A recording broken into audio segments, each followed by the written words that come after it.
अस्सलाम वालेकुम। अच्छा, इस चैप्टर में ना मैं रेस्पिरेशन का आपको गाइडेंस से बता दूँगी कि इसके कितने चैप्टर्स हैं, उनमें से कौन सी चीज़ें आपको किस चैप्टर से कवर करनी है, कौन सी चीज़ें आपको पता होनी ज़रूरत होती हैं और इम्पोर्टेंट क्या है। ठीक है, प्रॉफ के अकॉर्डिंग एमसीक्यूज़ जो हैं कहाँ से आ सकते हैं या कौन से क्वेश्चन जो है इंपॉर्टेंट और कौन से जस्ट आपको एक ओवरव्यू देने की ज़रूरत होती है। हमारा फर्स्ट चैप्टर है, ये स्टार्ट होता है चैप्टर 38 से, गाइडन। अब मेरे पास जो एडिशन है ये कौन सा है, ये देख रहे हैं 13th एडिशन है। तो 13th एडिशन का चैप्टर नंबर है 38। फाइन, ठीक है। अब इसमें हमारे पास ये तो कुछ भी नहीं है, मतलब कि ये पढ़ने की ज़रूरत नहीं है। Diffusion of oxygen, carbon dioxide कैसे होती है, ठीक है, ये जनरल बातें हैं। अब आते हैं मैकेनिक्स, हमारा चैप्टर है पल्मोनरी वेंटिलेशन, तो हम इसमें पढ़ेंगे कि वेंटिलेशन वगैरह कैसे होती है, ठीक है। तो mechanics of pulmonary ventilation, muscles that cause lung expansion and contraction, ठीक है। तो ये जो मसल्स हैं ये आपने ऑलमोस्ट जो है ना, मेरे ख्याल है आपने ग्रॉस में जो है जब आपने थोरिक्स किया था तब आपने पढ़ा था। बस उसमें थोड़ी सी चीज़ फिजियो वाली उन्होंने शामिल कर दी है कि इलास्टिक रिकॉइल वगैरह क्या होता है। जैसे आपको पता है कि जब आप फोर्सफुली एक्सपायर करते हो तो तब आपके एब्डोमिनल मसल्स यूज़ होते हैं, वरना जब आप क्वाइट ब्रीदिंग कर रहे होते हैं ना तो तब जो है, अच्छा मैं ये जो डिटेल्स है ना ये मेरा ख्याल है जब मैं लेदर लेक्चर दूँ तब मैं इसके साथ बताऊँ।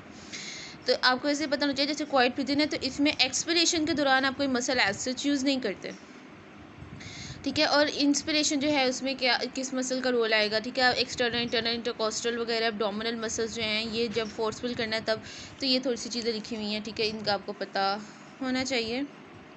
ज़्यादा नहीं, मतलब कि एब्डोमिनल रेक्टाइल जैसे फॉर एग्जांपल यहाँ पे लिखे हैं, ठीक है। और इंटरनल इंटरकोस्टैलिस, ठीक है, थोड़े बहुत ये सारे जो हैं ये आपने थोड़े में पढ़े हुए हैं। यहाँ पे फिजियोलॉजी में कोई एज सच आपसे पूछने नहीं वाला, ये एनाटमी का काम है। अच्छा, उसके बाद pressure that causes the movements of air in and out of the lung, ये देख लीजिएगा। अच्छा, ये जो चीज़ें हैं ना इनका ये है कि आपको कॉन्सेप्ट बहुत अच्छा होना चाहिए कि एयर अंदर आ रही है तो क्यों आ रही है, ठीक है। अंदर जो प्रेशर एल्वेलाई का वो कम हो रहा है तो क्यों हो रहा है, ठीक है। और फिर ये प्रेशर ज़्यादा कैसे होता है कि एयर बाहर एक्सपेल होती है, ठीक है। प्लूरल प्रेशर क्या होता है, ठीक है। और ये फ्लूइड किस तरह से करते हैं, इलास्टिक रिकॉइल क्या होता है, ये ऐसी ऐसी चीज़ें जो है ना मोटी मोटी चीज़ें जिससे आपको कहते हैं वो आपको पता होनी चाहिए। ये जो ऊपर डायग्राम में इसे देख लीजिएगा अच्छे से, ठीक है, कि किस तरह से जो है वो आप इंस्पिरेशन में क्या जो है वो चीज़ें इन्वॉल्व हैं और एक्सपिरेशन में जो है वो क्या हो रहा है, ठीक। उसके बाद जो है प्लूरल प्रेशर और उसमें चेंजेस, ये बहुत इंपॉर्टेंट है, स्पेशली दिस वन, ठीक है। मैं इसे जो है वो एक्सप्लेन कर दूँगी जब मैं वीडियो बनाऊँगी इसकी। अभी ये बहुत इंपॉर्टेंट है, ये मस्ट करना है, ये क्वेश्चन आ जाता होता है, ठीक है। और क्वेश्चन आप भी एमसीक्यू में आ सकता है, ठीक है। और वैसे भी ये बहुत इंपॉर्टेंट है कि आपको पता हो कि ट्रांसपल्मोनरी प्रेशर किस तरह से चेंज हो रहा है, ठीक है। और फिर आप किस तरह से इंस्पायर करते हो, ये डिक्रीज़ कैसे करता है, ये प्लूरल प्रेशर जो है वो कैसे मोर नेगेटिव होता है, फिर जो है वो किस तरह से जो है वो आपका जो लंग का जो वॉल्यूम है वो एक्सपेंड करता है आपका लंग, और क्या क्या चेंजेस आते हैं, ये आपको बहुत अच्छे से इसका कॉन्सेप्ट होना चाहिए। एल्वेओलर प्रेशर एयर इनसाइड, ये वाली जो ग्राफ है ये इधर एक्सप्लेन किया हुआ। अच्छा, एल्वेओलर pressure the air pressure inside the lung alveoli, ये आपको पता नहीं चाहिए, वैसे ज़ीरो होती है, ठीक। और इसके बाद जो है transpulmonary pressure, difference between the एल्वेओलर and plural pressure, ये आपको पता होना चाहिए, ठीक है। ट्रांसपल्मोनरी प्रेशर ये है, इसके अच्छे से कॉन्सेप्ट होना चाहिए। फिर इसके बाद जो ये लूप है, ठीक है, कंप्लायंस डायग्राम, ये बहुत अच्छे से आपको क्लियर होनी चाहिए कि इंस्पिरेशन में क्या हो रहा है, ठीक है। प्लूरल प्रेशर जो है वो ज़्यादा नेगेटिव हो रहा है, एक्सपिरेशन में क्या हो रहा है, ठीक है, ये वापस जो है आ रहा है प्रेशर। और जो है ये जो मतलब जो लूप है इसको अच्छे से आपने समझना है, ठीक है, ये बहुत इंपॉर्टेंट है, ये आ जाता होता है। उसके बाद कंप्लायंस ऑफ लंग्स है, कंप्लायंस ऑफ लंग जो है इसका आपको अच्छे से जो है वो कॉन्सेप्ट होना चाहिए। इसकी वीडियो जो है ना वो अवेलेबल है चैनल पे ही है, कंप्लायंस को मैंने अच्छे से एक्सप्लेन किया था उसमें। अच्छा, कंप्लायंस डायग्राम, ये कंप्लायंस डायग्राम जो है ना ये बहुत इंपॉर्टेंट है, ये लिखा हुआ इधर है, डायग्राम ये बनी हुई है, ठीक है, ये देखना है आपने। उसके बाद surfactant, surface tension, collapse of alveoli, ठीक है। तो सरफेक्टेंट वगैरह ये तो बहुत इंपॉर्टेंट है, अगर मतलब इसमें ये सरफेस टेंशन को कैसे कम करता है, इसका क्या रोल होता है, ये क्या क्या कर रहा होता है, अगर सरफेक्टेंट नहीं होगा तो क्या होगा। इसमें डाई पाल्मेटॉइल फॉस्फेटाइल कोलिन जो है ये मेन कंपोनेंट है, ये तो क्वेश्चन आ जाता है, मतलब कि ये शॉर्ट क्वेश्चन के तौर पे आ सकता है कि 2 क्वेश्चन का आ जाए, या वैसे लॉन्ग आ सकता है, या जो इससे रिलेटेड क्लिनिकल है ना वो आ सकता है कि एक बेबी जो है वो अभी प्री मेच्योर बर्थ है 7 मंथ है और वो बेबी जो है प्रोड्यूस हो गया और फिर ये इसके अंदर साइन सिम्टम्स आ रहे हैं। अब बताएं उसमें क्या है, तो मोस्टली जो है सर्फेक्टेंट की कमी होती है क्योंकि 7 मंथ तक जो है सर्फेक्टेंट बनना शुरू नहीं होता, उसके लंग्स कोलैप्स कर जाते हैं, वो रिस्पायर नहीं कर पाता अच्छे से। उसके बाद ये फार्मूला जो है ना, ये अच्छा फार्मूला है, मतलब कि आपको पता होना चाहिए, इसके अकॉर्डिंग जो है ना बता सकते हैं कि अच्छा भाई क्या हो रहा है जिससे सरफेस टेंशन कम हो रही है सर्फेक्टेंट की। बहुत ज़्यादा डिटेल्स नहीं, जैसे वैल्यूज़ लिखी हुई हैं, ठीक है, इतनी डिटेल नहीं चाहिए, लेकिन ये फार्मूला आपको समझ आना चाहिए। अच्छा, effect of alveolar radius and pressure caused by surface tension, ये नहीं, लेकिन यहाँ से जो ये है ना respiratory distress syndrome of newborn, ये देख लीजिएगा, मैंने आपको बताया अभी इसके बारे में 7 मंथ्स में, मतलब ये जो प्री मेच्योर बेबीज़ होते हैं जो डिलीवर हो जाते हैं उनके बारे में। अच्छा, इफेक्ट ऑफ थोरेसिक केज और लंग्स एक्सपेंसिबिलिटी, तो इसमें थोरेसिक केज का जो इफेक्ट होता है, ठीक है, वो आपने देखना कंप्लायंस ऑफ लंग थोरेक्स और लंग्स टुगेदर। अच्छा, जो गाइटर है ना ये कहानी लिखता है, देखने में लगता है ये बहुत ज़्यादा, लेकिन ऐसा होता नहीं है।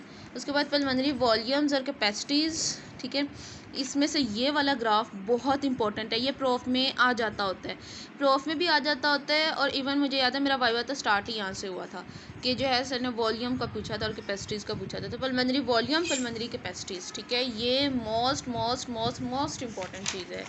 फिर उसके बाद आ जाए आगे हम aberrations and symbols used in pulmonary function, ठीक है, ये चीज़ें आपको पता होनी चाहिए, ठीक है, कि कौन सी कैपेसिटी जो है वो किसके इक्वल है, ये इंपॉर्टेंट है, ठीक है। उसके बाद जो ये इनकी वैल्यूज़ हैं ये बहुत इंपॉर्टेंट है, ये वैल्यूज़ चाहे यहाँ से याद कर लें कि जो है वो आपका टाइडल वॉल्यूम 500 है वगैरह ये। और उसके बाद ये बस वो साइंस हैं कि कुछ चीज़ को कैसे पार्शियल प्रेशर ऑफ नाइट्रोजन है तो इस तरह से लिखने, देख लीजिएगा, नहीं तो छोड़ दें। डिटर्मिनेशन ऑफ फंक्शनल रेसिडुअल, ठीक है, इन सबको कैसे डिटर्मिन करते हैं, ये है हीलियम डाइल्यूशन मेथड। ये ना केई की बात करूँ, किंग जॉर्डन मेडिकल यूनिवर्सिटी में ये प्रोफ में आया हुआ है, तो इसको एक बार ही देख लीजिएगा।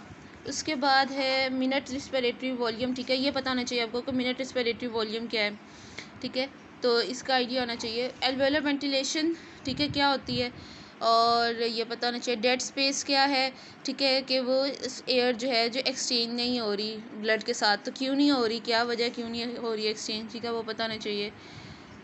उसके बाद इसको नहीं आगे आए आप, ये नॉर्मल डेड स्पेस क्या है, और उसके बाद एनाटॉमिक डेड स्पेस क्या होती है, फिजियोलॉजिक डेड स्पेस क्या होती है, बहुत इंपॉर्टेंट है ये आपके नोट्स में ना, जिन नोट्स से मैं अभी कवर करवाऊंगी, सेपरेट जो है वो चैप्टर ये डेड स्पेस वगैरह का।